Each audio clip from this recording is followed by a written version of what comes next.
Bonjour à tous, chers amis. Aujourd'hui, une vidéo où on va lire ensemble le programme du nouveau Front populaire. Alors pourquoi? Pourquoi? Parce que bon, il y a eu la dissolution à l'Assemblée, juste après que le RN ait fait d'excellents résultats aux européennes. Mais en fait, bon, le Rassemblement national, la meilleure chose qu'il puisse espérer, c'est une majorité relative à l'Assemblée. Donc majorité relative en période de cohabitation, ils vont rien faire du tout. Donc ça sert à rien de lire leur programme. Aucune loi qu'ils proposeront ne passera, par principe. Et puis s'ils s'amusent à utiliser la procédure du 49.3, bah, ils se prendront une mention de censure. Et puis le gouvernement devra démissionner. Et puis ça fera de nouvelles élections. Et puis comme les Français, ils aiment pas trop l'instabilité, ils aiment pas trop les blocages institutionnels parce qu'ils ont peur pour leur petite retraite, ils ont peur pour plein de choses. En fait, le RN, jamais de la, enfin, ça sert à rien en fait, on s'en branle.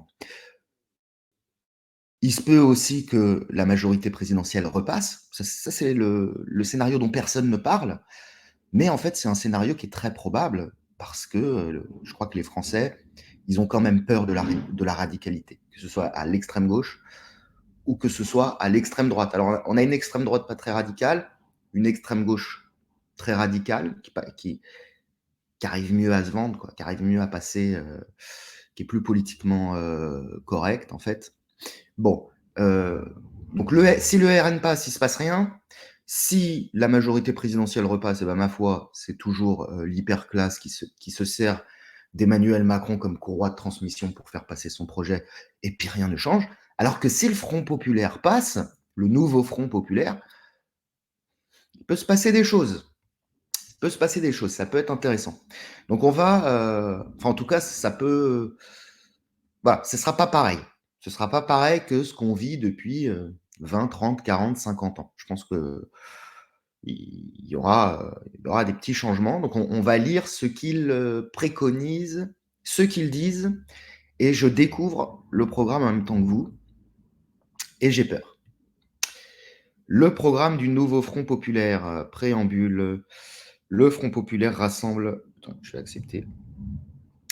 Le Front populaire rassemble des femmes et des hommes issus d'organisations politiques, syndicales, associatives et citoyennes qui s'unissent pour construire un programme en rupture avec la politique d'Emmanuel Macron, répondant aux urgences sociales, écologiques, démocratiques et pour la paix. Alors oui, là où le nouveau Front populaire est très fort, c'est que par rapport à la droite qui montre un spectacle déplorable, bon, entre le RN qui veut pas faire d'alliance avec Reconquête, bah, ça peut se comprendre, hein. Le RN, il est en quête de respectabilité depuis des années et des années. C'est pas pour aller faire une alliance avec Zemmour.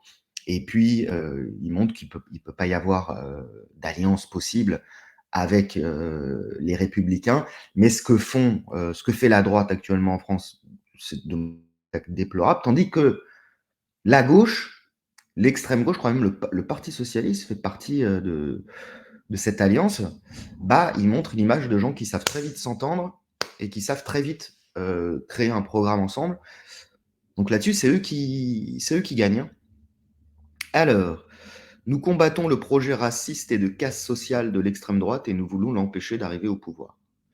Projet raciste, le Rassemblement national, c'est plus trop raciste, hein. Bon, c'est pas très très très raciste. Et de casse sociale, bah non, c'est plutôt ils mettent plutôt l'accent sur le social. Bon, donc c'est pas bon, ils veulent casser quelque chose. Bon, c'est des punchlines, hein. Le but, c'est de marquer les esprits, mais enfin, bon. Nous refusons les attaques contre nos libertés démocratiques. C'est là qu'ils sont trop forts, la gauche. Ils sortent des phrases comme ça. Oui, tout le monde refuse les attaques contre les libertés démocratiques. Personne ne peut être en désaccord avec ça. Et la répression vis-à-vis des forces sociales et associatives particulièrement bafouées ces dernières années. Très bien.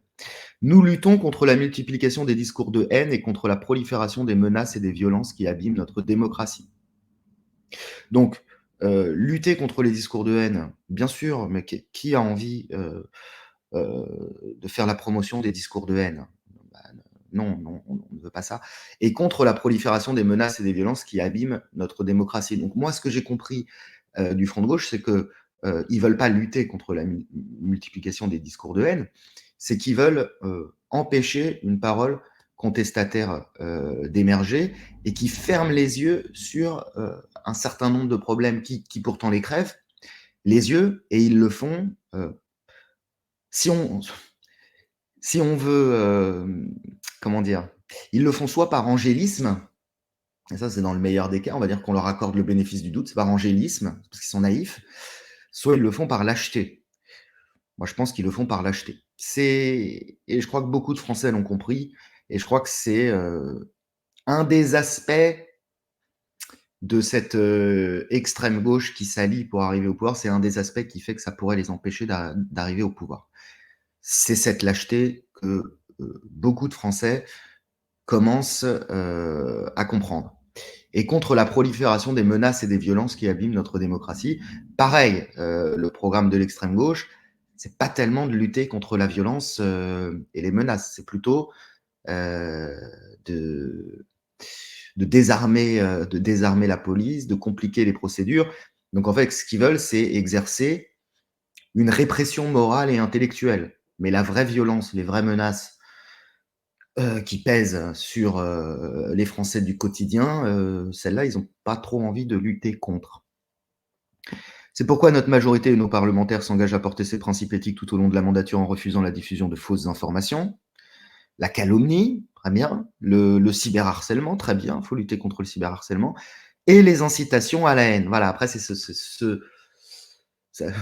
voilà, c'est là on arrive au goulag, hein, parce qu'on ne comprend pas très bien ce que c'est les incitations à la haine. En donnant une majorité de députés au nouveau Front populaire, les Françaises et les Français écriront une nouvelle page de l'histoire de France. Oui, c'est vrai. Ce serait un vrai changement. Ce serait différent de ce qu'on a connu. Parce que je pense que s'ils obtiennent une majorité relative, eux, ils pourront gouverner. Ils pourront utiliser le 49.3 et ils pourront, en fonction des circonstances, aller glaner des voix à droite et des voix à droite et à gauche. Donc les 30 et 7 juillet, votez pour le Front populaire. Donc là, il y a un petit onglet qui s'appelle Découvrir le programme. Allons-y, les amis. Alors, ça s'ouvre dans un nouvel onglet. Donc je vérifie si l'onglet apparaît. Non, alors il faut que je change l'onglet. J'arrête l'écran et je mets le nouvel onglet.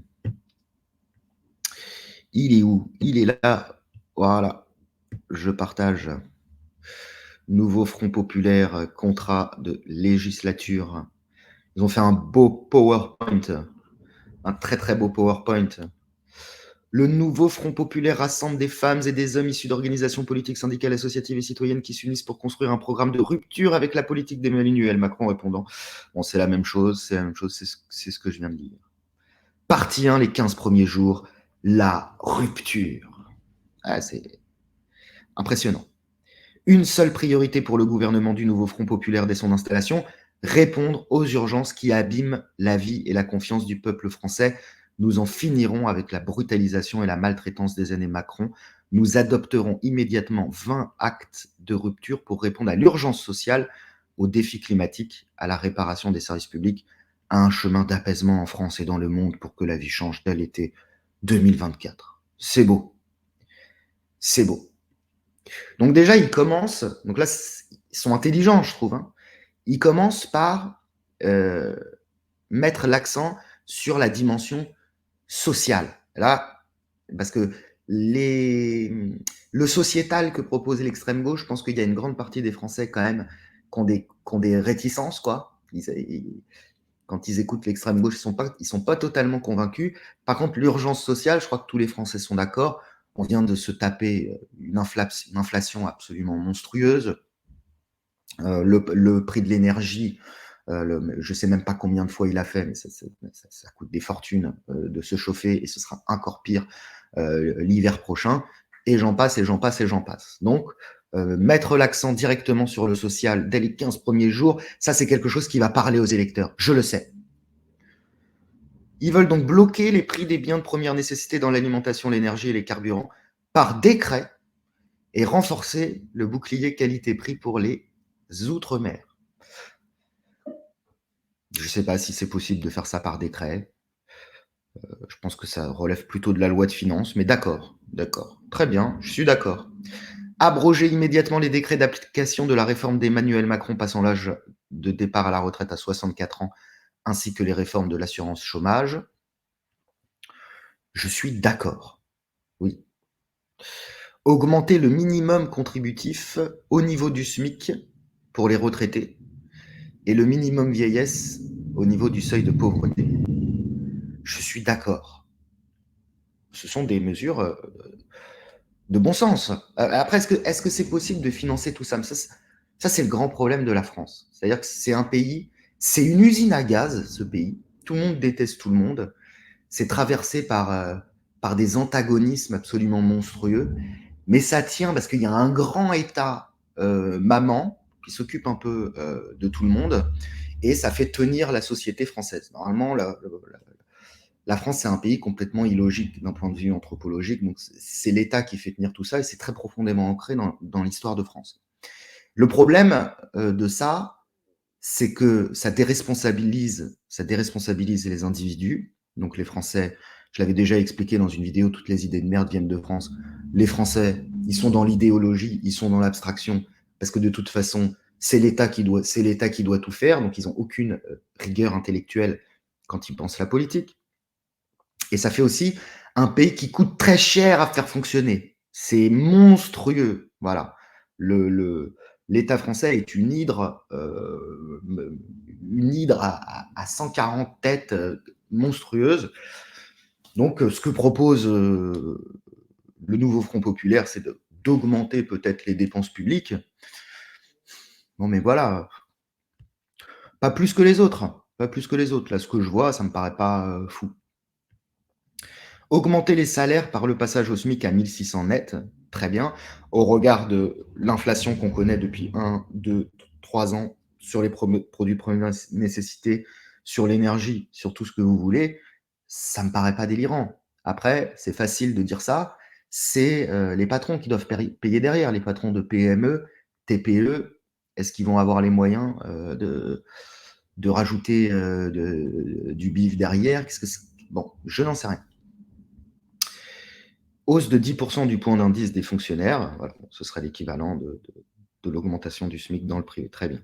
Engager les négociations commerciales en garantissant un prix plancher et rémunérateur aux agriculteurs et en taxant les super profits des agro-industriels et de la grande distribution. Très bien. Revaloriser les APL de 10%, très bien. Moi, je lis ça, je ne sais pas si tout ça est finançable, je ne sais pas si ils font des économies quelque part. Parce que le problème de l'extrême gauche, c'est que je les entends toujours dire l'État doit faire ci, l'État doit faire ça, l'État doit faire ça. Et je les entends jamais dire l'État doit arrêter de faire ci, l'État doit arrêter de faire ça. Ce qu'ils disent en permanence, c'est que on va récupérer l'argent de l'évasion fiscale. Et ils annoncent des montants d'évasion fiscale, mais d'abord la plupart de ces montants, c'est de l'optimisation fiscale. Et puis, c'est pas si facile que ça à récupérer. Donc, c'est leur formule magique. On va taxer les riches, on va taxer l'évasion fiscale. Je crois pas qu'ils y arriveront. Je crois pas que ce soit si simple que ça. Et ils proposent jamais d'économies. Pourtant, des économies sur l'État français, il y en aurait à faire. Des milliards qui sont dépensés dans le vent, il y en a plein. Je les entends jamais en parler. Relever le défi climatique, décréter un moratoire sur les grands projets d'infrastructures autoroutières. Adopter un moratoire sur les méga-bassines. Alors moi, j'ai déjà entendu parler l'extrême gauche des méga-bassines. Ils racontent n'importe quoi. Ils sont déconnectés des réalités de la production agricole, quoi. Donc, ils se font pas des copains chez les agriculteurs en proposant ce genre de choses. Mettre en place des règles précises de partage de l'eau sur l'ensemble des activités. Très bien. Défendre le droit au logement, relancer la construction de logements sociaux en revenant sur les coupes de Macron pour les organismes HLM de 1,4 milliard d'euros annuels. Alors, très bien de relancer la construction du logement social, mais ce qu'aimeraient les Français, c'est de pouvoir profiter des logements sociaux. Or, cet avantage social, qui est pourtant bien à la base, hein. Je suis pro logement social. J'aurais aimé, quand j'étais jeune et en galère, si vous voulez, disposer d'un logement social. Sauf qu'il aurait fallu que je m'inscrive sur des listes, que j'attende des années et des années. Moi, je n'étais pas capable de me projeter sur 3, 4 ans, 5 ans. Donc, en fait, les vrais jeunes qui sont en galère, les familles, ils n'en profitent pas du logement social. Voilà. Il faut rentrer dans certaines cases. Et puis, je ne vais pas vous faire un dessin sur les cases dans lesquelles il faut rentrer. Il y a des cases, il y a des cases dont on n'a pas le droit de parler. Il y a des cases où, voilà, vous êtes complètement starbé, vous touchez l'âge, vous avez 4 gosses dont vous vous occupez pas. Vous êtes tout en haut de la liste. Super. Non, moi je pense qu'il faut pas relancer la construction de logements social. Il faut arrêter avec ça. Il faut faire en sorte que les gens n'aient plus besoin de logements sociaux. Hein, et puis il faut arrêter de remplir les logements sociaux de nouveaux arrivants. Bon, vous m'avez compris. Créer les places d'accueil d'hébergement d'urgence permettant un accueil inconditionnel et procéder dans les situations d'urgence à la réquisition des logements vides nécessaires pour loger les sans-abri. C'est pareil, ça c'est quelque chose de beaucoup plus complexe que ce qu'on dit. La problématique des sans-abri, c'est pas toujours une question d'accueil. Bon, mais très bien, ils vont mettre de leur. D'accord, je suis d'accord. Réparer les services publics. Organiser une conférence de sauvetage de l'hôpital public afin d'éviter la saturation pendant l'été, proposer la revalorisation du travail de nuit et du week-end pour ces personnels. Oui, oui, très bien, ce sont des mesures de bon sens. Je vois pas qui ne peut pas adhérer à ce genre de choses. Redonner à l'école publique son objectif d'émancipation en abrogeant le choc des savoirs de Macron et préserver la liberté pédagogique. Alors, pour avoir pas mal de profs dans ma famille, moi, je suis assez favorable à la liberté pédagogique. C'est-à-dire que maintenant, les profs sont soumis à des programmes de plus en plus précis, de plus en plus contraignants, mais la liberté pédagogique, ça va de pair également avec une certaine forme d'apprentissage de la pédagogie qui n'est pas enseignée aux futurs maîtres d'école et professeurs. C'est-à-dire on leur fait passer des concours et on les lâche dans les classes. Et il y a des gens qui sont très doués pour passer les concours, mais qui ne sont pas du tout doués pour s'occuper des enfants ou pour tenir une classe. Et inversement. Et inversement. Il y a des gens qui ratent les concours qui seraient excellents, qui seraient d'excellents profs, en fait, parce que c'est quand même pas la lune ce qu'on leur demande d'enseigner aux élèves. Donc, très bien de préserver la liberté pédagogique, il faudrait peut-être déjà leur apprendre à être des pédagogues. Parce que je crois que c'est quand même ce qu'il y a de plus important chez un professeur, c'est pas de passer les concours. De toute façon, il y a tellement peu de gens qui se présentent au concours qu'aujourd'hui, je crois que l'admissibilité dans certaines académies, c'est le genre, il faut avoir 5 sur 20 pour réussir les concours. Bon, bref. Faire les premiers pas pour la gratuité intégrale à l'école, cantine scolaire, fourniture, transport, activités périscolaires. Alors, évidemment, ça ne sera pas gratuit. Rien n'est gratuit. C'est gratuit, c'est l'État qui paye. Ce sera la population active qui va se faire encore plus ponctionner pour payer pour ceux qui n'ont pas les moyens de payer. Mais ça, c'est très bien. Mais le problème, c'est qu'on est déjà un des pays les plus taxés au monde et qu'à un moment, la classe moyenne, les gens qui travaillent, ils vont plus pouvoir absorber toutes ces dépenses. Donc moi, sur le principe, je suis assez d'accord. Sauf que là, on est au niveau des impôts, on est full, quoi. C'est-à-dire que prenez un salarié, n'importe quel salarié, vous prenez son plein. Un mec qui gagne 2000 balles par mois, son plein patronal, c'est 3800. À la fin, il a 2100 sur son compte. Faut encore qu'il paye la TVA, faut encore qu'il paye la taxe d'habitation ou la taxe foncière, faut encore qu'il paye ci, faut encore qu'il paye ça. À la fin, on nous a piqué 70% de notre pognon. Donc, c'est bien joli, mais augmenter le montant passe sport, donc ça c'est pour permettre aux jeunes de faire du sport, à 150 € et étendre son utilisation au sport scolaire en vue de la rentrée. Même remarque que pour la mesure précédente. Je suis d'accord à la base, mais où est-ce qu'on trouve le pognon? Parce qu'on en a marre de payer. Donc ils vous diront, ouais, mais il y a 300 milliards d'évasion fiscale. Ouais, mais vous les récupérerez pas. Au contraire, vous allez faire partir tous les gens qui gagnent du pognon. Et un truc qui me fait rigoler là, parce que bon, moi je suis enfermé dans mon algorithme Google, donc je vous parle de quelque chose d'extrêmement marginal, les gens du quotidien n'ont rien à foutre, mais il y a les nouveaux riches d'Internet, quoi, les gens qui font du dropshipping et tout ça, et ces gens-là font des vidéos, et puis ils expliquent qu'ils gagnent 10 000, 15 000, 20 000, 30 000 balles par an, parfois beaucoup plus. Je pense à des Yomi Denzel qui gagnent plusieurs millions. Bon, ça, c'est l'exception. C'est évidemment l'exception. Mais même quand ils gagnent pas des millions, quand ils gagnent quelques dizaines de milliers d'euros, c'est déjà extraordinaire hein, comme revenu. La première chose qu'ils font tous, c'est de se barrer à Dubaï et c'est de se barrer à Malte pour pas payer d'impôts. Donc évidemment, la fiscalité française, il y a le salarié qui est enfermé dans la fiscalité française, il y a le patron de TPE-PME qui est enfermé dans la fiscalité française. Donc eux, ils n'ont pas le choix, ils payent. Mais tous ceux qui ont le choix, ils payent pas. Ils payent pas. Ils veulent pas payer. Voilà. Alors ensuite, apaiser, relancer la création d'emplois aidés pour les associations, notamment sportives et d'éducation populaire. Emplois aidés. Déployer de premières équipes de police de proximité. Pourquoi pas? Pourquoi pas? Interdire les LBD et les grenades mutilantes et démanteler les braves M. Je suis assez d'accord. Je suis assez d'accord. Bah, le problème ouais, des LBD, des trucs comme ça, bon, c'est qu'on l'a vu pendant les Gilets jaunes, parce qu'ils visaient la tête. Hein. Ils visaient la tête. Retrouver la paix en Kanaki, Nouvelle-Calédonie, abandonner le processus de réforme constitutionnelle visant au dégel immédiat du corps électoral. C'est un geste fort d'apaisement qui permettra de retrouver le chemin du dialogue et de la recherche de consensus. Il n'y en aura jamais de consensus. Il n'y en aura jamais. Il y a des gens qui étaient là avant et qui veulent pas, qui veulent rester maîtres chez eux et qui veulent limiter au maximum la tutelle de la France. Bon, donc il n'y aura pas de consensus. À travers la mission de dialogue, renouer la promesse du destin commun. Il n'y aura pas de destin commun.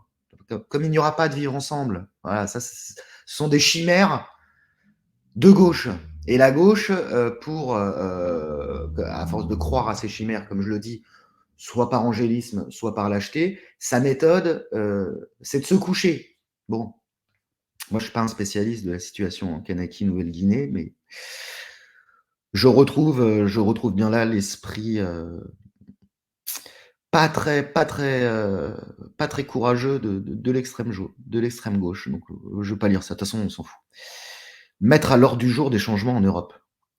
Il veut mettre. Alors, la France est une usine à gaz, mais quand on gouverne, on peut faire des trucs. L'Europe, c'est une usine à gaz, c'est pas vous qui allez décider. C'est pas vous qui allez décider. Voilà. Vous aurez un chef de gouvernement qui aura peut-être son mot à dire pour nommer un commissaire ou nommer des membres du Conseil européen, ce genre de choses. Mais vous allez rien faire du tout, parce que l'avis de l'extrême gauche française en Europe, tout le monde s'en fout. Donc vous n'allez pas changer l'Europe. Donc remarque, ils sont un peu honnêtes parce qu'ils mettent deux lignes. Ils restent quand même très évasifs sur la question. C'est sûr, il ne faut pas trop en dire.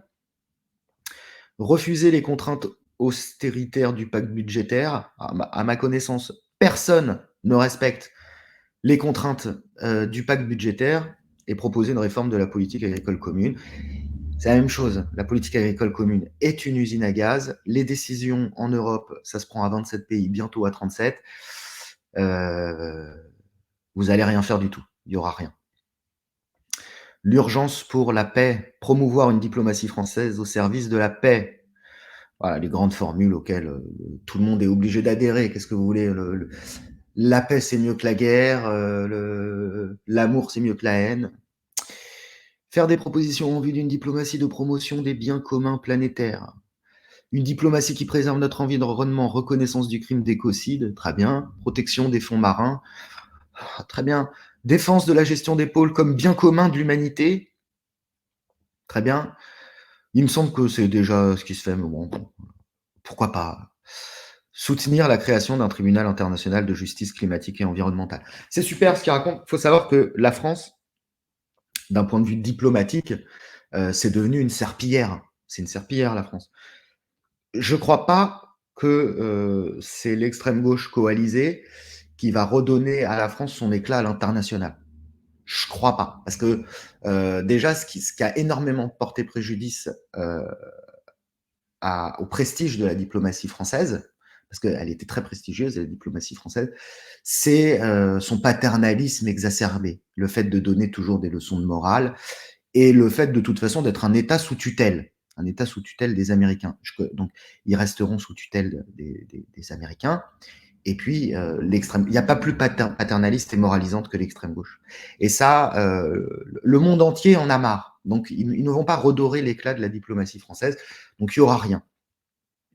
Une diplomatie au service de la santé, défendre la levée des brevets sur les vaccins et les moyens médicaux de lutte contre les pandémies.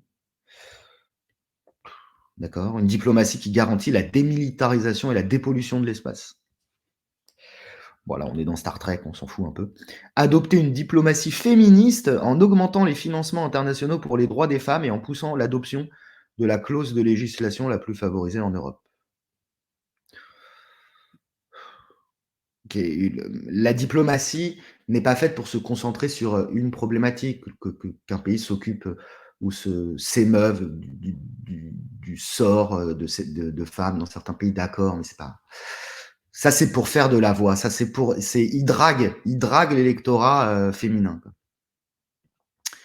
Faire respecter l'engagement de la France d'attribuer 0,7 de son RNB, donc revenu national brut, à l'aide publique au développement. 0,7% de son RNB à l'aide publique au développement. J'avais déjà regardé les chiffres à une époque. Je crois qu'aujourd'hui, on donne 0,5% du RNB, ça fait 15 milliards. C'est-à-dire qu'on donne 20 milliards à l'aide au développement. Ah, c'est pareil.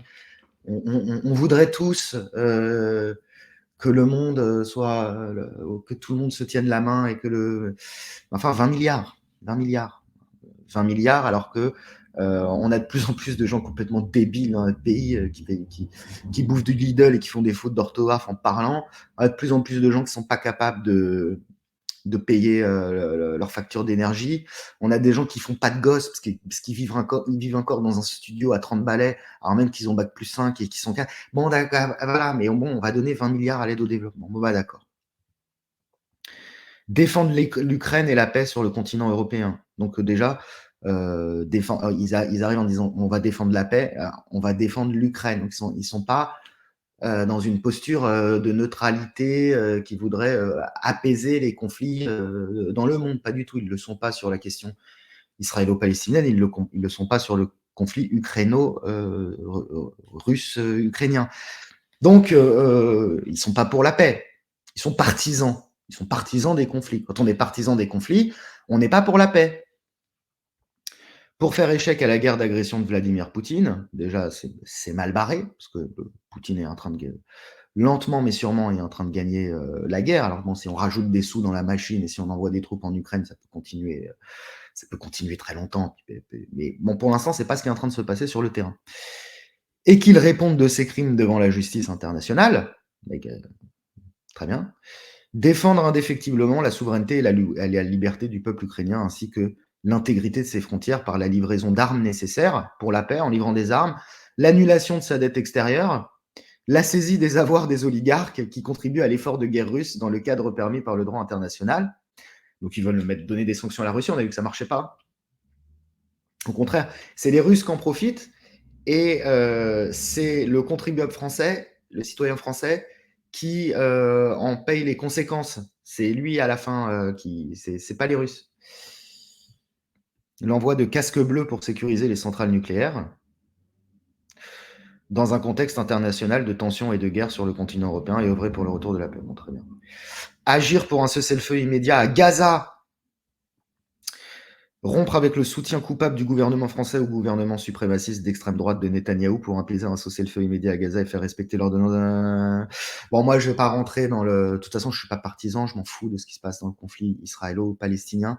Je crois que le conflit israélo-palestinien nous en apprend beaucoup sur ce qui nous attend dans quelques années, parce que, voilà, en termes de conflit et d'insolubilité des conflits, c'est un cas d'école, Israël-Palestine.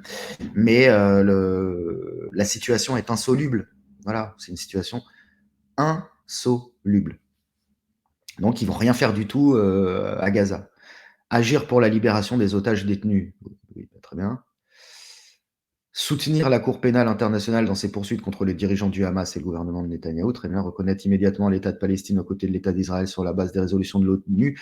Décréter un embargo sur les livraisons d'armes à Israël. D'accord, ok, vas-y. Garde la pêche, hein. Infliger des sanctions contre le gouvernement d'extrême droite de Netanyahou en tant que celui-ci ne respecte pas le droit international à Gaza ou en Cisjordanie. Mais oui, les forts ne respectent pas le droit international. Il n'y a aucun fort qui respecte le droit international. C'est comme ça. Demander la suspension de l'accord d'association Union européenne-Israël conditionné au respect des droits humains. Ouais, mais si vous voulez, Israël, un moment, le problème, c'est que Israël, c'est la meilleure image, c'est une greffe qui ne prend pas.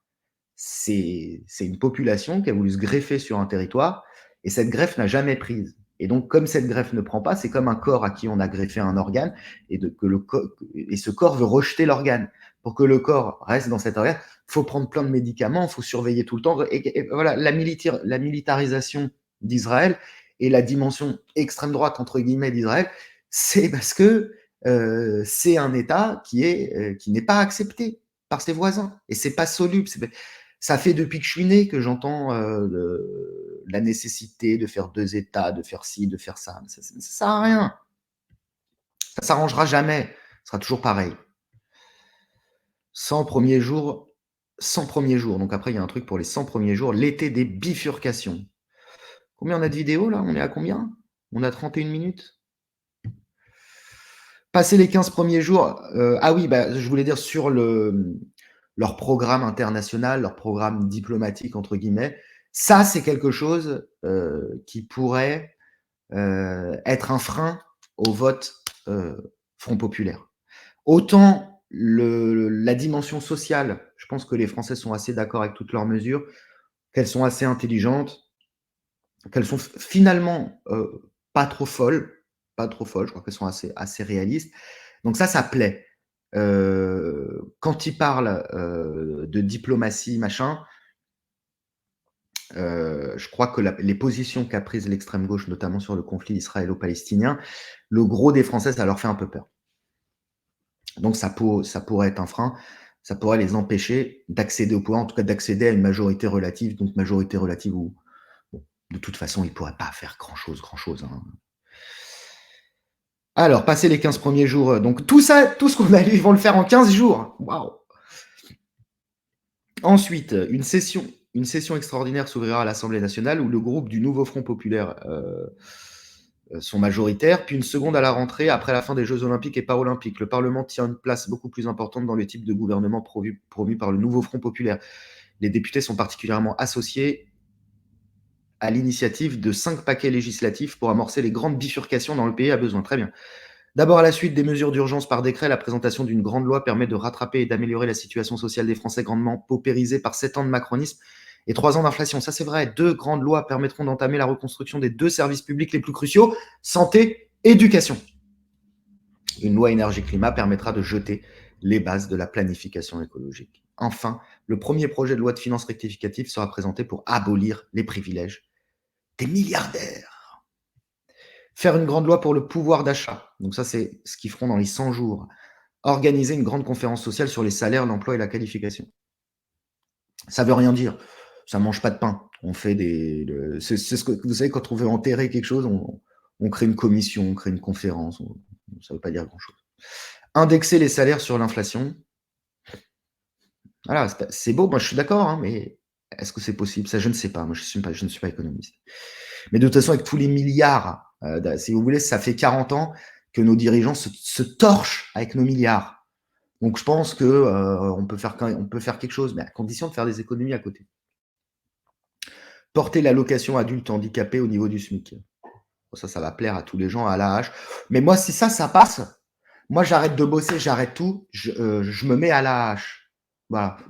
Moi, je suis sujet à des migraines, j'ai des troubles de l'attention. Franchement, je pense que je peux me foutre à l'AH. Si l'AH est au SMIC, je m'y fous. Parce qu'à un moment, c'est bon, quoi, aussi.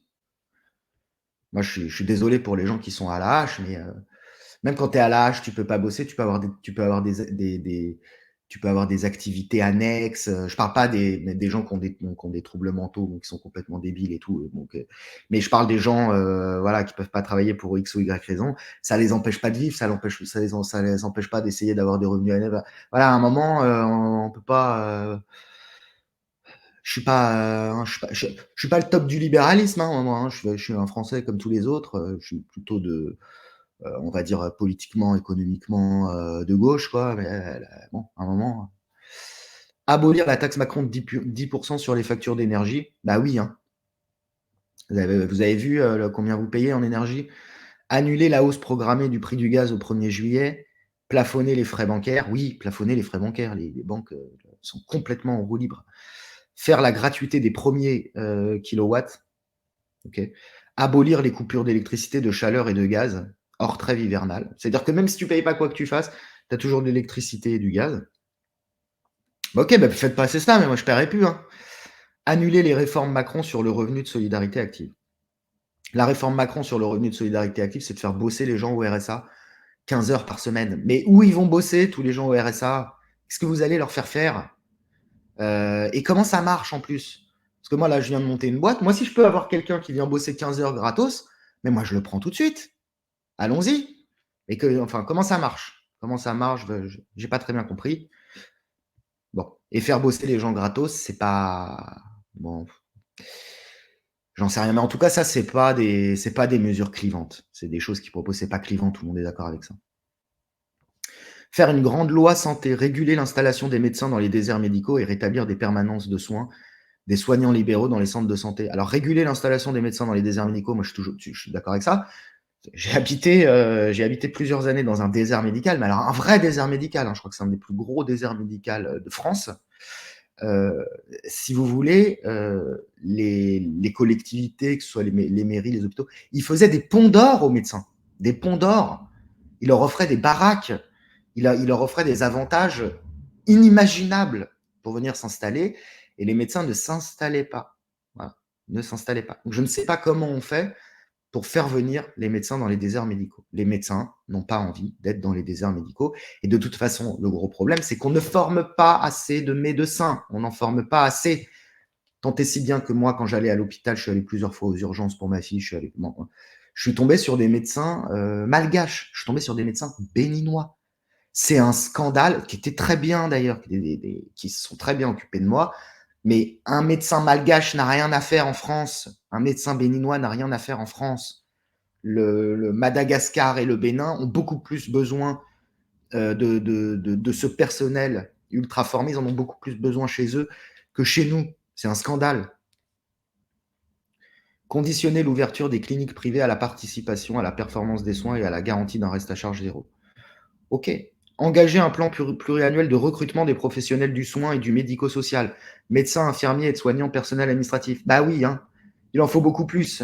Je ne comprends pas cette histoire de France qui est en pénurie de médecins et qui doit faire venir des médecins du tiers-monde que les pays du tiers-monde ont déjà eu beaucoup de mal à former, qui doivent venir en France passer une équivalence.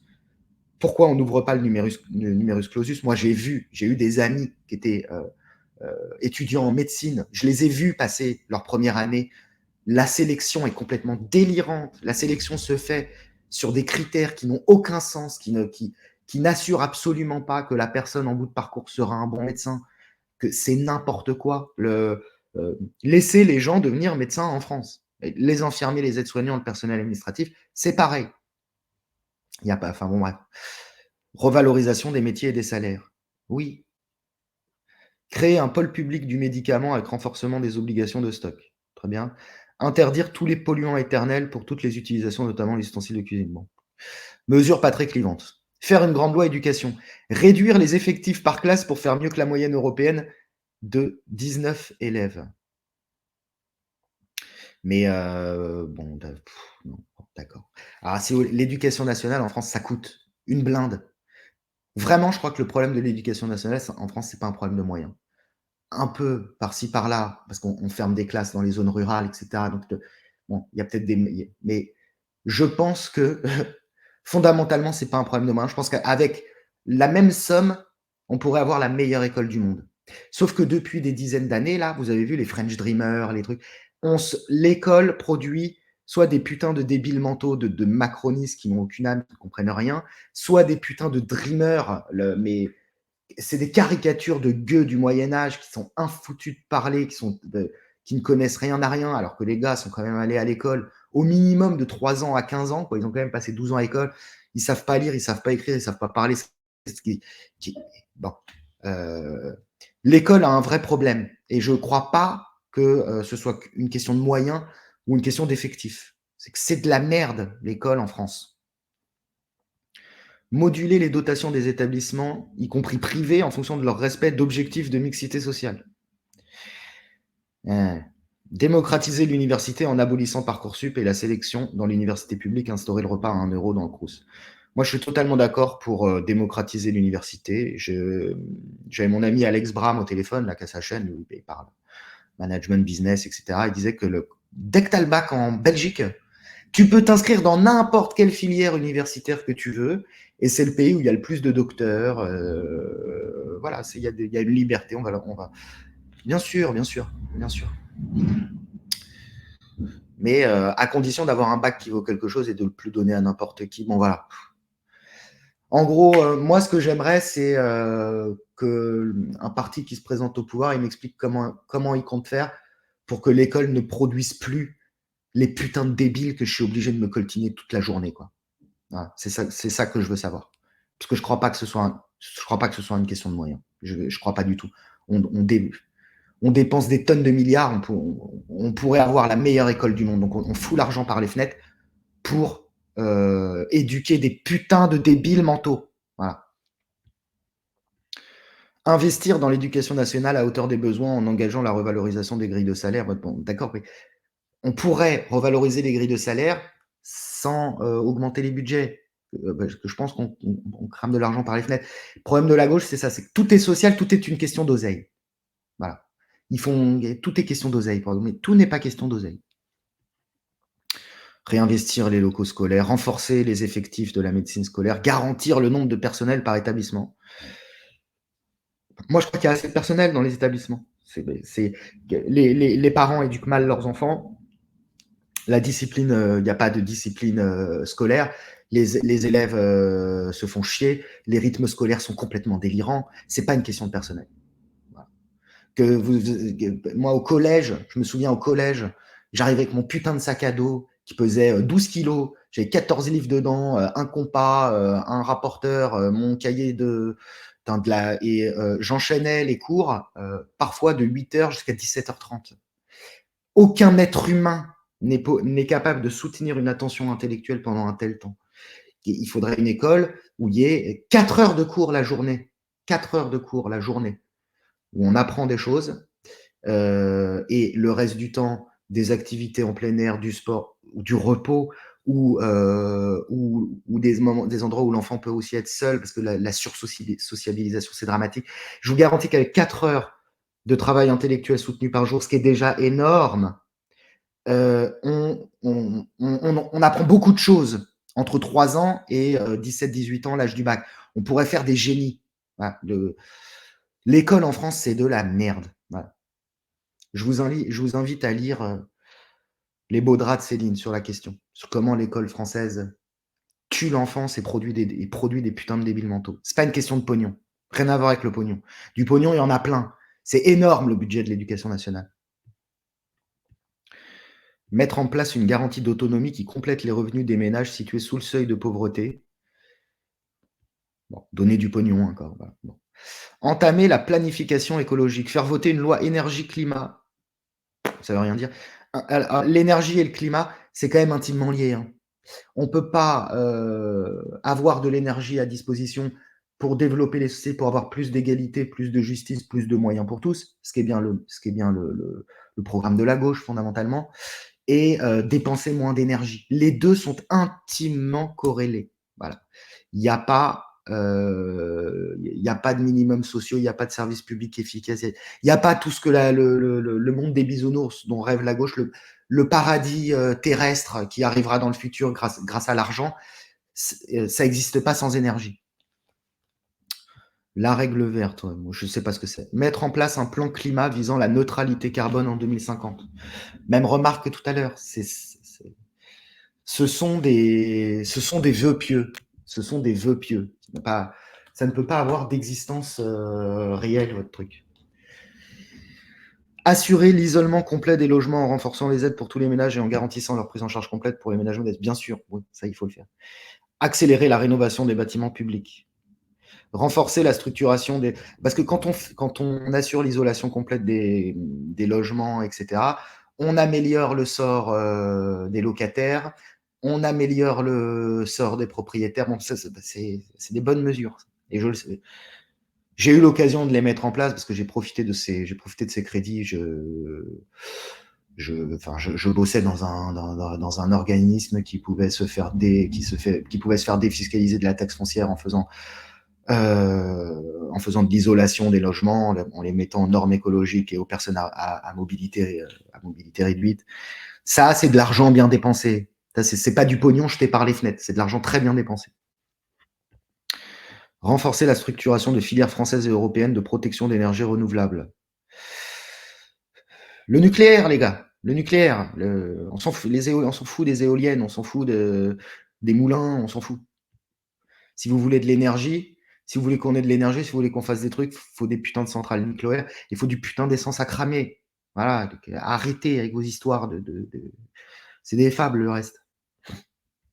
Et en plus, encore des conservateurs diraient on revient à vivre en 1800, on fait de la décroissance et tout, mais ce que propose la gauche, c'est pas la gauche, c'est le progrès. Voilà, il faut de l'énergie sinon on ne progresse pas. Dans le sens de progrès idéologique, quoi. Je me mets dans la tête de quelqu'un de gauche. Revenir sur la fusion entre Agence de sûreté nucléaire et l'Institut de recherche de sûreté nucléaire, ok. Refuser la privatisation des barrages hydroélectriques, ok. Lutter contre toute forme de racisme, contre l'antisémitisme et l'islamophobie. C'est là que le bas blesse. L'extrême gauche, vous n'êtes pas tolérants. Vous êtes les plus gros paternalistes qui existent envers les personnes racisées. C'est vous qui avez fait la colonisation. C'est vous qui parlez d'intégration toute la journée. Vous êtes, il n'y a pas pire raciste que vous. Vous êtes des racistes paternalistes et les racisés entre guillemets, ils vous détestent. Ils font une alliance de circonstances avec vous parce que ça les arrange bien sur tout un tas de sujets, sur l'immigration et la sécurité notamment, et sur la redistribution sociale dont ils sont les premiers bénéficiaires, mais en fait, ils vous détestent, ils vous chient à la gueule. Et vous êtes et j'ai jamais vu plus raciste que des gauchistes. Donc arrêtez ça.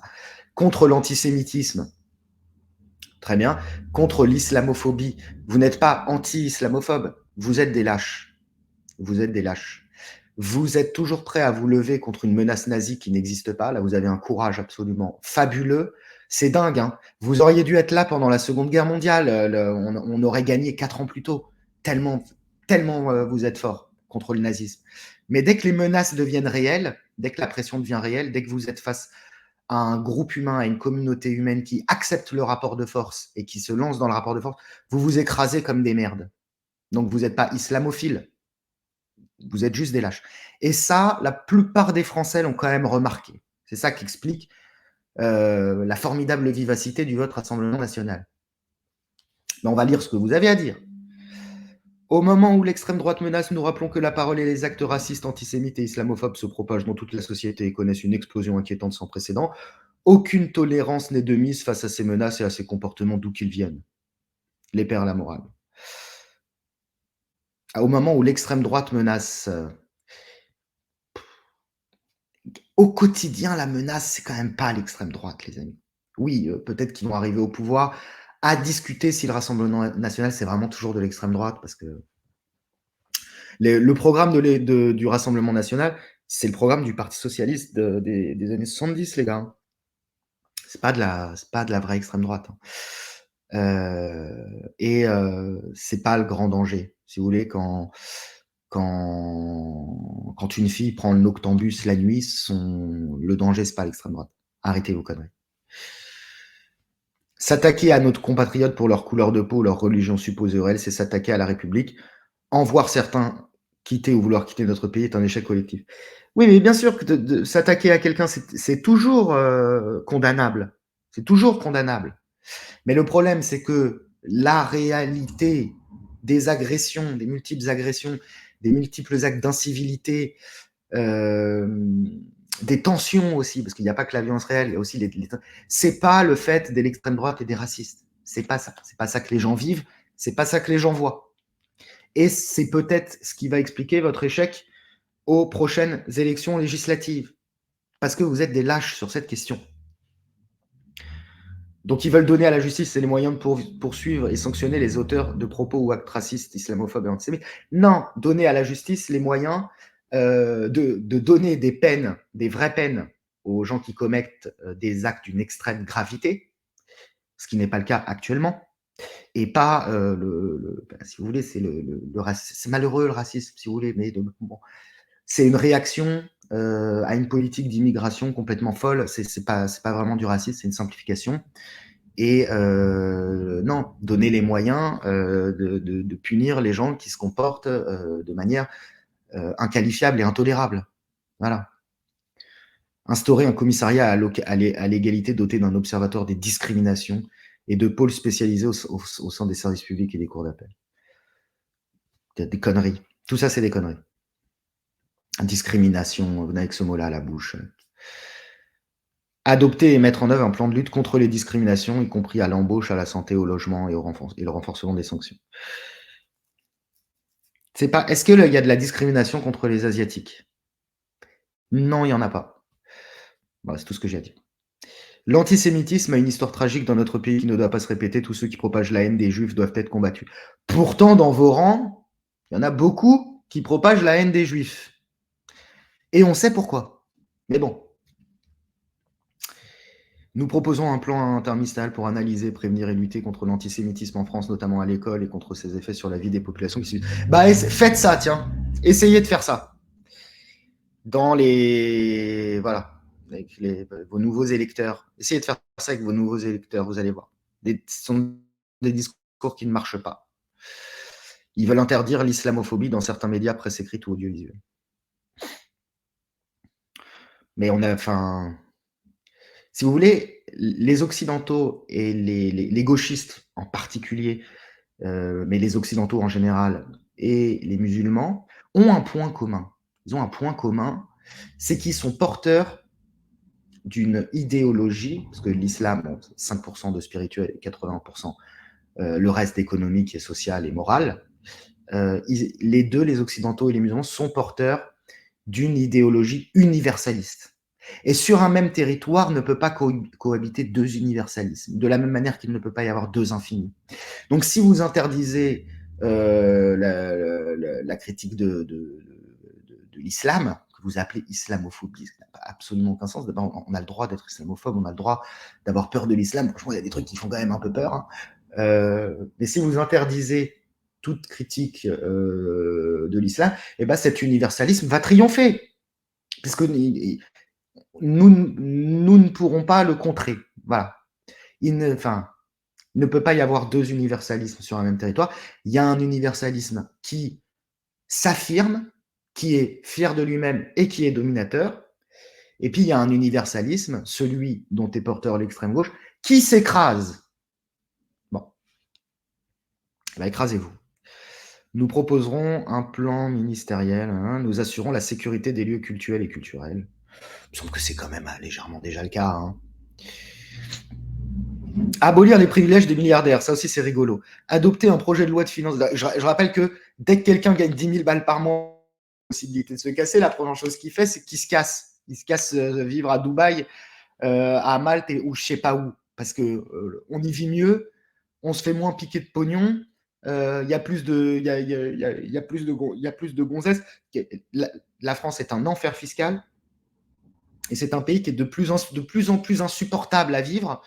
Et l'extrême gauche ferme les yeux sur toutes les causes profondes qui rendent ce pays insupportable à vivre. Bon, mais donc ils sont pas capables de garder des gars qui gagnent 10 000 balles par mois en faisant du dropshipping. Ils vont taxer les milliardaires. Alors comment va faire Philippe Poutou Comment va faire Philippe Poutou pour mettre un coup de pression aux milliardaires?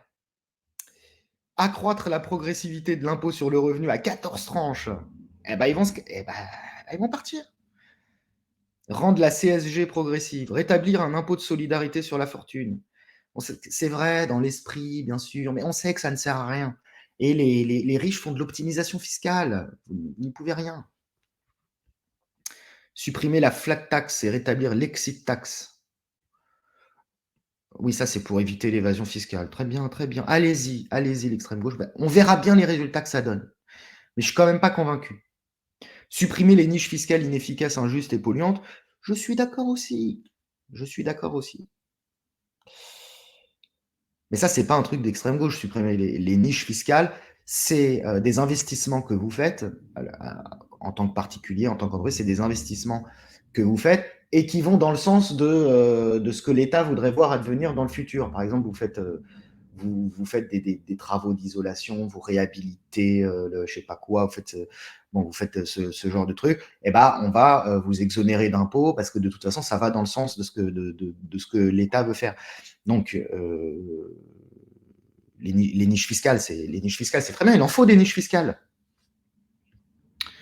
Instaurer une taxe kilométrique sur les produits importés. Mais ça, bah oui, ça je suis d'accord. Réformer l'impôt sur l'héritage pour le rendre plus progressif en ciblant les plus hauts patrimoines et instaurer un héritage maximum. Alors ça, c'est une idée très intéressante. C'est une idée très intéressante. On peut faire autant de pognon qu'on veut dans sa vie. Moi, j'ai rien contre ça. Mais c'est vrai que à la naissance, hériter de 150 millions, ça va pas. Je pense que, je sais pas moi, on va instaurer un maximum d'héritage. Si vous héritez vous pouvez pas hériter de plus de 15 millions, par exemple. Hein, vous avez 5 maisons, 10 appartements, des actions, des actions à plus savoir qu'en faire, et 3 millions sur le compte en banque. Bon, bah, ça suffit, ça suffit. Et on prend le reste. Après, ça, je sais pas comment. Ça ferait encore des personnes qui se barrent pour faire hériter leurs enfants ailleurs. Hein. C'est là où c'est les difficultés de mise en place. Mais on prend le reste de l'héritage et on le distribue de manière égalitaire entre les personnes qui n'ont pas ou qui ont moins d'héritage pour... eh ben moi, je trouve ça bien. Je trouve que c'est une très bonne idée, mais il faut pas abuser. On n'est pas dans le communisme, genre où on répartit l'héritage égalitairement entre tout le monde. Non, on travaille aussi pour mettre à l'abri ses enfants. C'est très important. C'est une motivation pour le travail. Si une personne ne peut plus travailler pour mettre à l'abri ses enfants et que son enfant touchera de toute façon une somme, moi, je sais pas moi, de 15 000 balles à tel âge, bon, bah, ça motive pas à travailler. Moi, si je travaille, c'est pour ma fille. Hein. C'est pour pas qu'elle ait la même vie que moi. C'est pour qu'elle soit propriétaire dès qu'elle soit jeune. C'est pour qu'elle soit pas obligée d'aller faire des boulots de merde et de lécher des culs de fils de pute. C'est pour ça que je travaille. Pas pour moi, moi c'est fini pour moi.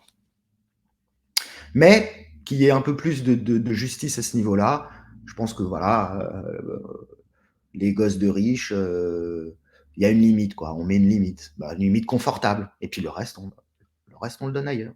Ok. Ensuite, les mois suivants, les transformations, une fois ces grands chantiers lancés. Donc ça, c'est en 100 jours. Ils ont lancé les chantiers en 100 jours, ils ont tout fait. Ils sont formidables. Tout reste à faire pour tout changer. Ce sera la tâche du gouvernement et des députés du nouveau Front populaire en lien avec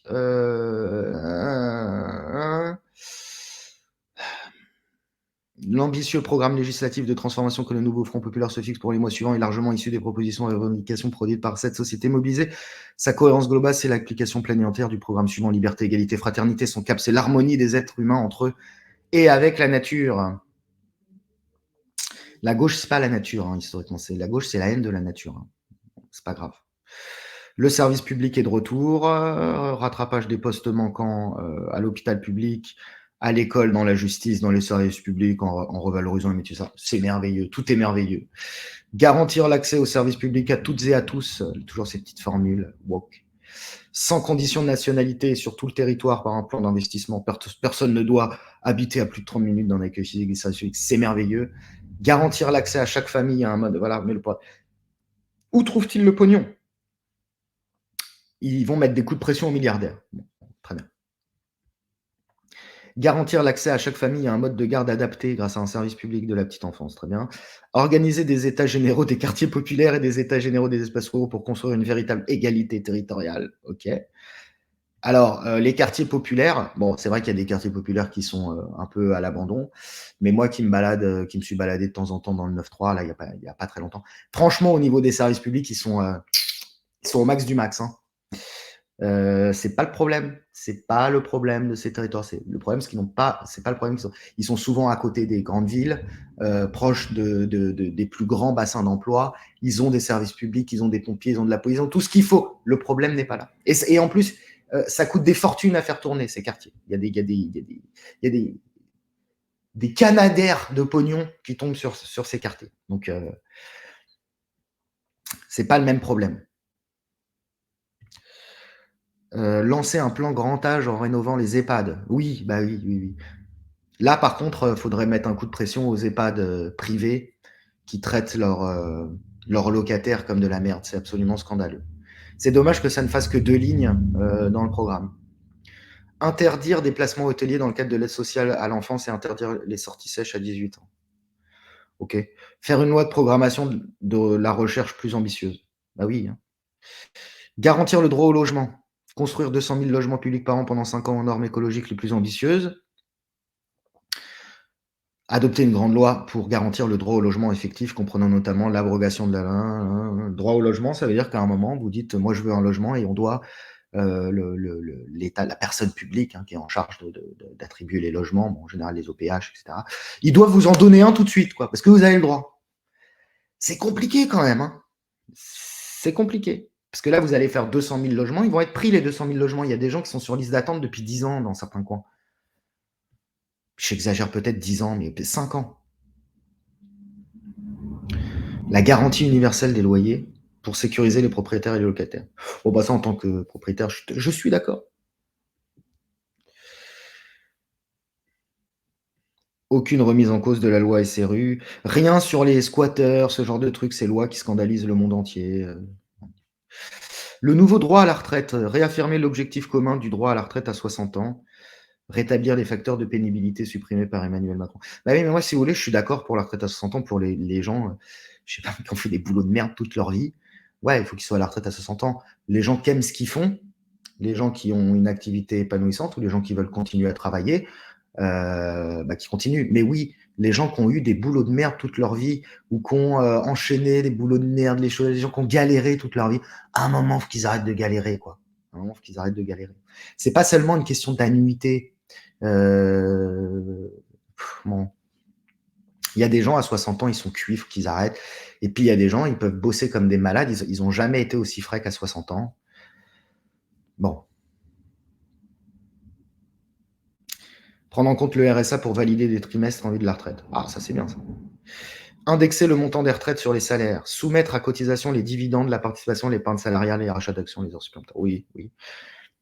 Bah oui, vu tout ce que nous on paye, ou tout ce qu'on a payé en tant que salarié pour financer les retraites, à un moment, tout le monde doit mettre la main à la pâte. Il n'y a pas que les salaires, quoi.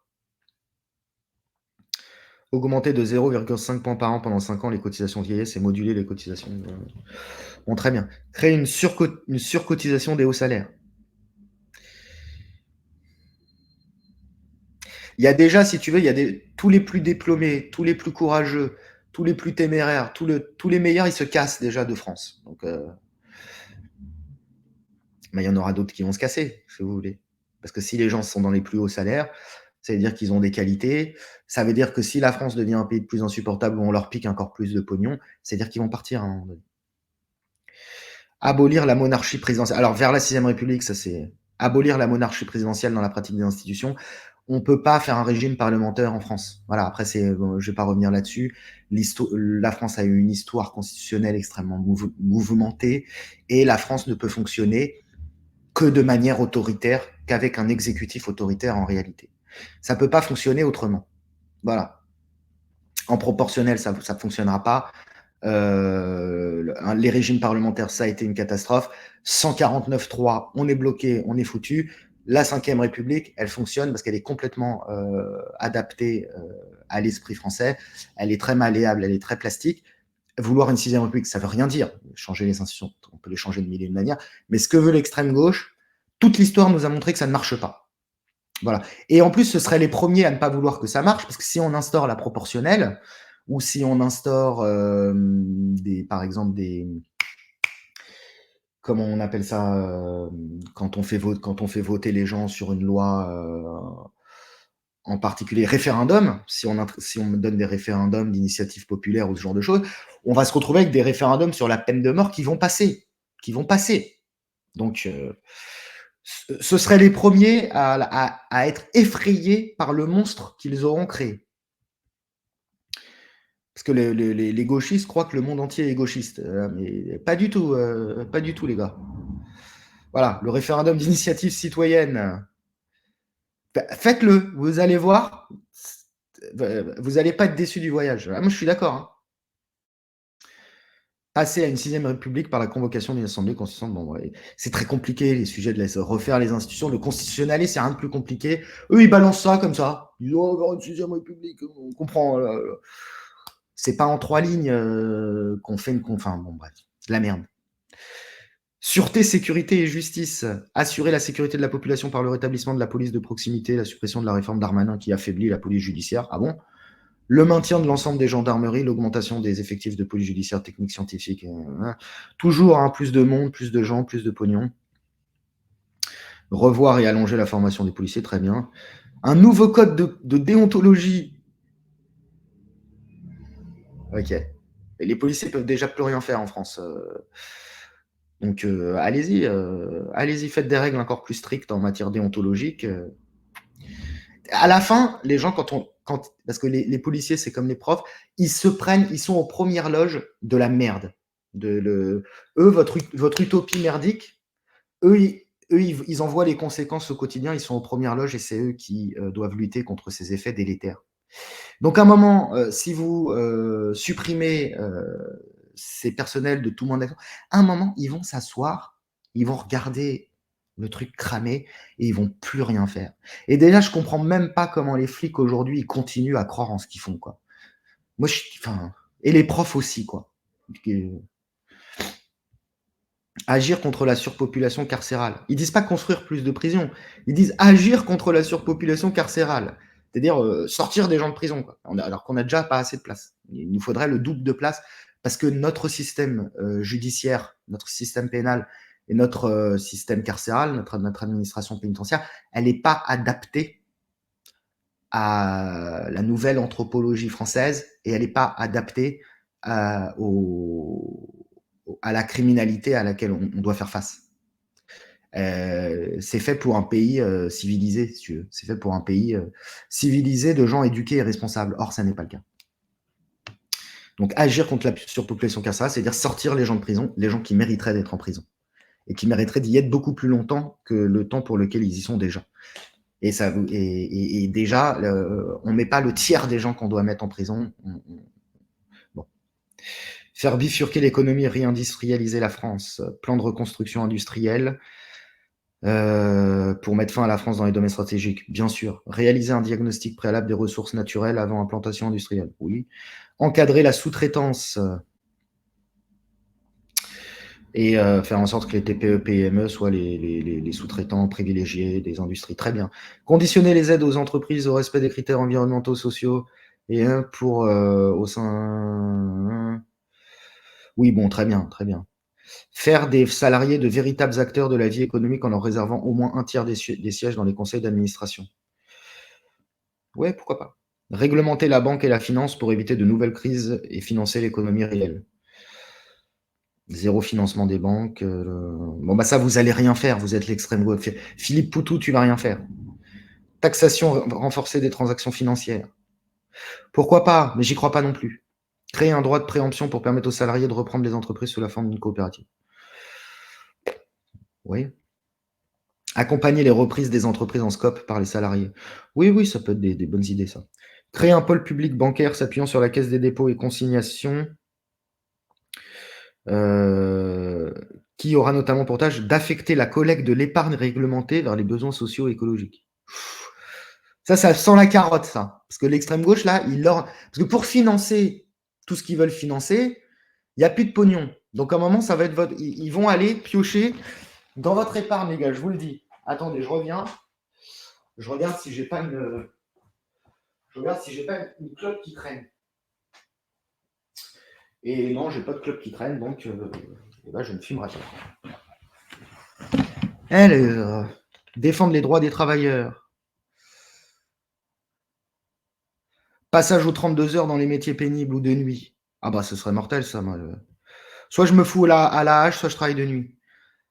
Plan d'action zéro mort au travail. Bon, oui, oui, oui. Alors moi qui ai eu un peu l'occasion de bosser dans l'industrie, c'est en termes de sécurité, de pénibilité, c'est extraordinaire les progrès qui ont été faits. Il y a beaucoup moins d'accidents de travail qu'avant. Mais oui, faut aller toujours plus loin là-dedans, c'est très bien. Développer les transports publics et écologiques, bon, du pognon, du pognon, du pognon. Toujours pareil, on va donner plus de pognon, on mettra plus de moyens et les gens paieront moins. OK. Faites de et on taxera les milliardaires pour y arriver. OK. Conserver la biodiversité, tout le monde est d'accord avec ça, je vais pas revenir. L'eau, notre bien commun. Qu'est-ce qu'ils veulent faire avec l'eau? 100% public. La gestion de l'eau 100% public. Ça, je ne sais pas. Peut-être c'est bien, peut-être c'est pas bien, je ne sais pas. Pourquoi pas? Pour une agriculture écologique et paysanne. Bah ouais, mais on est dans la PAC. Et du coup, c'est pas très paysan tout ça. Ça peut être écologique éventuellement, mais le but, c'est de supprimer les paysans pour avoir des exploitations agricoles de plus en plus grandes, de plus en plus coûteuses. Bon, et la PAC, c'est une usine à gaz de ouf. Voilà. Et vous allez rien faire. Vous pouvez pas lutter contre ça, parce qu'en plus, vous êtes ultra pro-européen et tout ça. Donc, pour l'émancipation de la jeunesse, arrêter le service national universel. Bon, de toute façon, il n'y en a pas beaucoup qui font ça. Créer un dispositif de billets unique ouvert aux jeunes permettant d'accéder à l'ensemble des trains, transports en commun, vélos, voitures en libre service. Du pognon, mais très bien, mais moi je suis assez d'accord avec ça dans le fond. Du pognon, du pognon. Elles sont où les économies? Dans le programme, il n'y a pas d'économie. Il n'y a aucun moment il parle de faire des économies sur, je sais pas moi, l'audiovisuel public, sur. Pour tout, bon, je sais pas, il y en aurait plein des économies à faire. J'avais fait une vidéo qui est très vieille sur ma chaîne qui s'appelle La colère des gilets jaunes et je faisais la gabegie financière. On arrivait à des centaines de milliards de gabegie financière. Ils n'en parlent jamais. On laisse tout ce qui existe, tout le pognon qu'on dépense, on laisse et on rajoute du pognon et on fait moins payer aux gens. Bon. Sauf aux gens qui bossent. Sauf aux gens qui bossent comme des chiens. Eux, on les fait payer. Bon. Étendre les droits des femmes et des personnes LGBTQ. Oh putain, ça c'est intéressant. Une loi intégrale pour lutter contre les violences sexistes et sexuelles en portant le budget à 2,6 milliards d'euros comme demandé par les associations. Ok. Des deux côtés alors. Des deux côtés. Parce qu'on parle toujours des violences que les hommes font sur les femmes, jamais des violences, de la toxicité féminine, des violences psychologiques, de prise en otage des enfants, etc. Et moi, si on parle d'égalité dans le domaine, moi je suis d'accord, mais parlons-en vraiment. Instaurer l'égalité salariale et créer un congé menstruel dans les entreprises et les administrations. Bon, l'égalité salariale, c'est un des trucs les plus débunkés qui existent. Il n'y a pas d'inégalité salariale entre hommes et femmes. C'est des conneries. Et un congé menstruel. Ok. Mais moi, je vous dis franchement, moi, je dois embaucher quelqu'un qui a le droit, une semaine par an, d'être en congé parce qu'elle a ses règles et qui me plante une semaine par mois. Bah, je ne vais pas l'embaucher, en fait. C'est pas possible. On peut être malade une fois de temps en temps, on peut.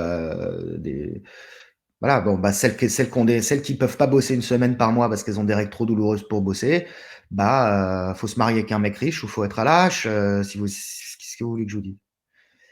Prendre en charge par la sécurité sociale les protections menstruelles et sanctionner les fabricants qui ne respectent pas le contrôle sanitaire. Les protections menstruelles, le coût, ça coûte rien. Même si tu te fous 200 tampons dans la schneck, à la fin de ta vie, ça t'aura coûté 3000 balles. Faut arrêter avec ça. On dirait qu'elles se ruinent. Elles se ruinent dans les tampons, les gonzesses. Établir la filiation par reconnaissance comme principe par défaut. Rembourser la procréation médicalement assistée, la rendre accessible aux personnes trans.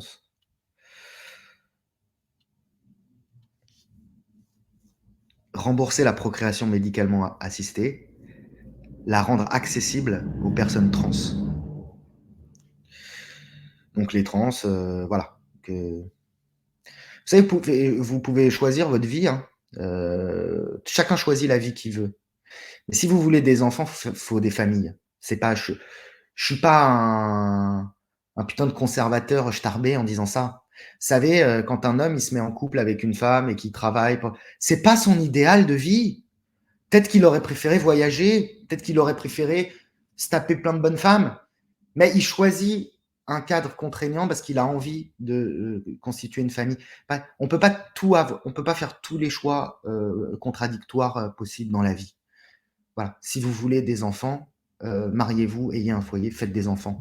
Arrêtez de fabriquer médicalement des orphelins. Arrêtez de faire des caprices. Ça n'a aucun sens. Donc ça, c'est quelque chose qui pourrait justifier qu'il ne soit pas élu parce que aujourd'hui, il y a un tabou sur la question. Les gens n'osent rien dire sur les questions LGBT, trans et compagnie, mais les gens n'en pensent pas moins. Là, je suis persuadé que la très grande majorité des gens n'en pensent pas moins. On va trop loin dans le délire. Et eux, ils veulent ouvrir les vannes, en fait. On ouvre les vannes.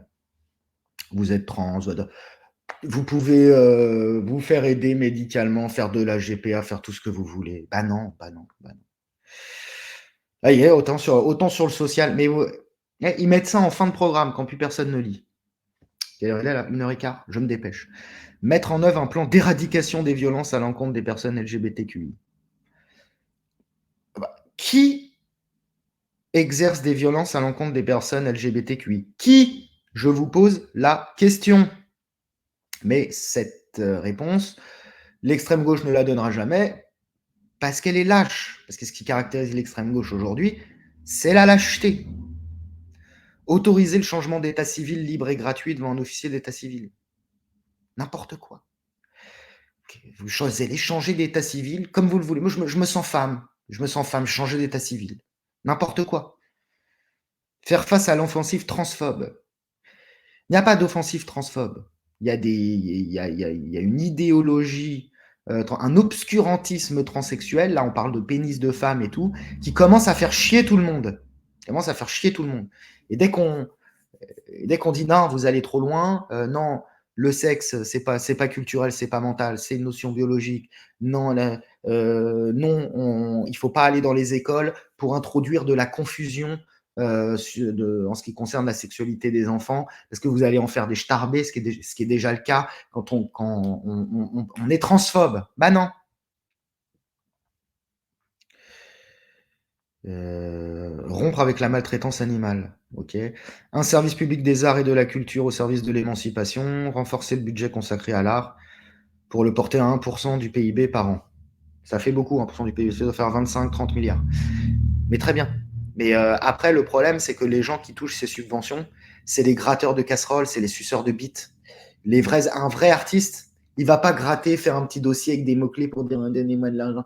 C'est ceux qui grattent ces subventions, c'est les putains de suceurs de tubs, c'est les putains de connards, de gratteurs de fonds de casserole qui grattent déjà ces subventions depuis des dizaines d'années pour faire de la merde. Les vrais artistes, ils en voient jamais la queue de ce pognon. C'est l'argent pour les copains, pour les coquins, pour... Bon, bref. Limiter strictement la concentration des industries culturelles et les médias dans les mains de quelques propriétaires et exclure des aides publiques les médias condamnés pour incitation à la haine ou atteinte à la dignité des personnes. Pareil, le problème, c'est que quand on est dans un gouvernement des juges soviétiques qui prononcent des peines d'incitation à la haine alors qu'on dit des vérités élémentaires, indiscutables, bah voilà, c'est le goulag en fait, c'est l'URSS votre truc. Défendre l'indépendance des rédactions face à leurs propriétaires. Garantir la pérennité d'un service public de l'audiovisuel en instaurant un financement durable, lisible, donc plus de pognon pour l'audiovisuel public, qui est de la merde. C'est de la merde l'audiovisuel public. Faut les dégager. Il n'y a aucune valeur ajoutée entre l'audiovisuel public et l'audiovisuel privé. Étant de la gratuité dans tous les musées nationaux, on ne sait pas comment ils vont être financés les musées. C'est gratuit.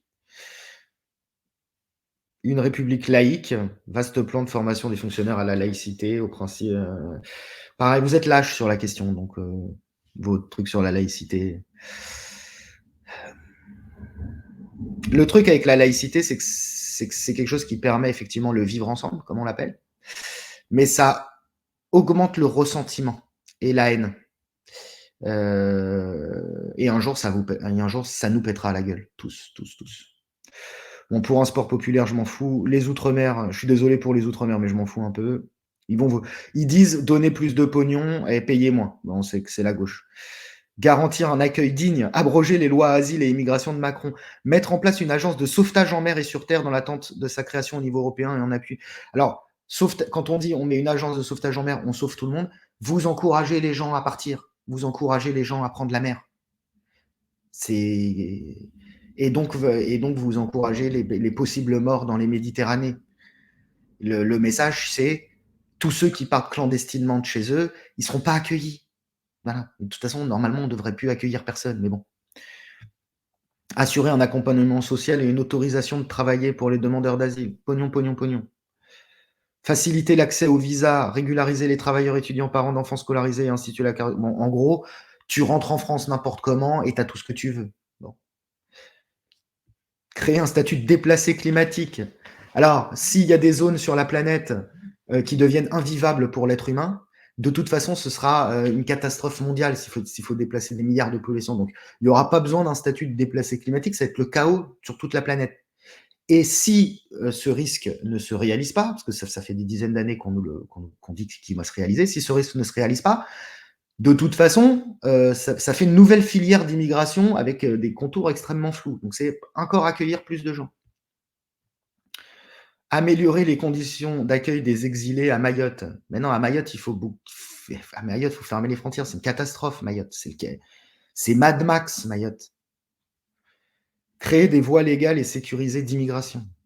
Bah, il y en a plein des voies légales. Il y a 500 000 entrées légales. Hein. Donc, il y a les voies légales, il y en a. Hein. Reviser le pacte asile-immigration européen pour un accueil digne des migrants. Du pognon, du pognon, du pognon. Mettre fin aux mesures dérogatoires sur l'étude de la demande d'asile. Donc, en gros, on donne l'asile à tout le monde. Hein. Renforcer les politiques de co-développement. Du pognon. Garantir l'accès à l'aide médicale d'État. Du pognon. Garantir le droit du sol intégral pour les enfants nés en France et faciliter l'obtention de la nationalité française. Ça, c'est l'inverse du Rassemblement national. C'est une autre philosophie. Voilà. La gauche, elle, si vous voulez, elle a un idéal. Si vous voulez, le blanc pauvre, c'est pas l'idéal de la gauche du damné de la terre. Parce que le blanc pauvre, lui, ce qu'il veut, c'est avoir un peu de pognon, une petite maison, jouer au loto, partir en vacances.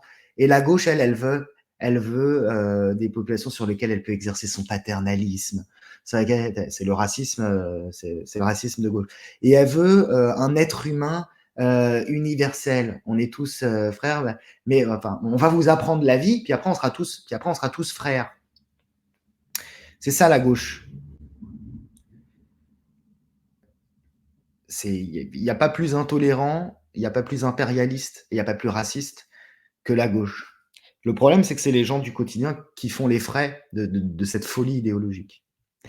Défendre les libertés publiques, organiser des états généraux, bon, d'accord. Abroger les dispositions les liberticides, d'accord. L'ouverture du feu pour que cessent les morts pour refus d'obtempérer. Non, faut arrêter avec des lois comme ça. Il y a des refus d'obtempérer. Parfois, faut tirer. Pour, là, vous avez un gars qui fonce en bagnole à 150 km/h pour échapper aux flics. Vous voyez qu'il y a une école à 100 mètres. Vous tirez pas, vous n'avez pas le droit de tirer. Ils butent. Ce sont des mesures générales, des vœux pieux qui n'ont aucun sens. Vous êtes starbés, les gauchistes. Interdire la reconnaissance faciale. Mais vous serez les premiers à l'établir pour les racistes, pour poursuivre les racistes sur Internet. Enfin, ce que vous appelez les racistes sur Internet. Protéger les lanceurs d'alerte, d'accord. Défendre et renforcer les libertés syndicales, d'accord. Europe, refuser le pacte de... L'Europe, vous allez rien faire, donc ça sert à rien, je lis même pas. Donc voilà, c'est la fin du programme. Moi, je pense que le nouveau Front populaire a une chance d'accéder à une majorité relative à l'Assemblée et a une chance de pouvoir gouverner en trouvant des alliés de circonstances à droite à gauche pour faire voter ces lois. Donc, c'était intéressant de regarder le programme. Je pense qu'il y a quand même beaucoup de choses qui ne sont pas du tout faisables. On retrouve dans ce programme la lâcheté de la gauche en ce qui concerne la sécurité, en ce qui concerne l'islam, en ce qui concerne l'immigration. On retrouve la folie de la gauche en ce qui concerne le wokisme. Sur le plan social, ils ont des bonnes propositions, finançables, pas finançables, applicables, pas applicables, votables à l'Assemblée ou pas votables.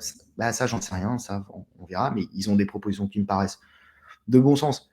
Et enfin, il y en a certaines qui sont folles quand même, mais la plupart me semblent pas trop folles. Donc voilà, c'était intéressant de lire ça. C'est toujours intéressant de comprendre à quelle sauce on va être mangé, sachant que voilà, ils ont de toute façon, là, il y a une chance sur trois que le Front populaire passe, une chance sur trois que la majorité présidentielle passe, et une chance sur trois que le RN passe et ne fasse rien. Donc, il y avait que le programme du Front populaire à lire. C'est le seul qu'il faut regarder. Les autres, on les connaît déjà. Voilà, je vous remercie de m'avoir écouté et puis je vous dis à très bientôt. Ciao, ciao.